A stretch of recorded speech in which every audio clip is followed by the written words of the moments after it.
Guys, so ngayong araw ituro ko sa inyo kung paano gamitin ng isang application. So tinatawag itong Clockify. So ang Clockify ay ginagamit sa pag-set ng oras. So ginagamit rin namin siya para sa business.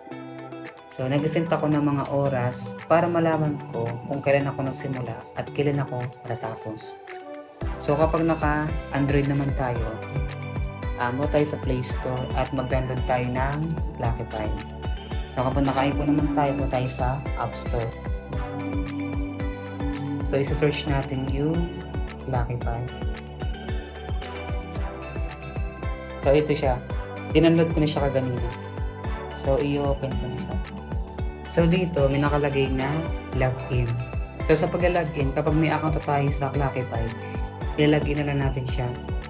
So meron tayo dito continue with Apple ID. Meron ding continue with Google. So ako mas gusto kasi gamitin yung Google account ko. So i-continue lang natin siya. So i-click ko yung Google account. So yan, nakapag-login na tayo. So dito sa Clockify, so titignan nyo dito yung baba. May nakalagay na add button, manual at timer. So dito, ang i-click natin ay yung timer. And syempre, start na natin. So, naka-start na siya. And may nakalagay na no project, no description. So, dahil wala nakalagay, maglalagay tayo, mag-set. So, nakalagay dito yung what are you working on. So, for example, yung ginagawa ko kanina, yung sending messages.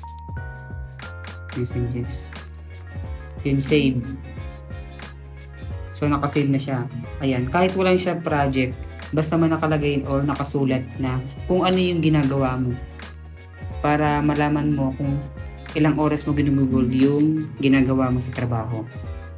O diba, ganun nakadali gamitin ng Clockify. So, ayun lang. So, sana nakatulong.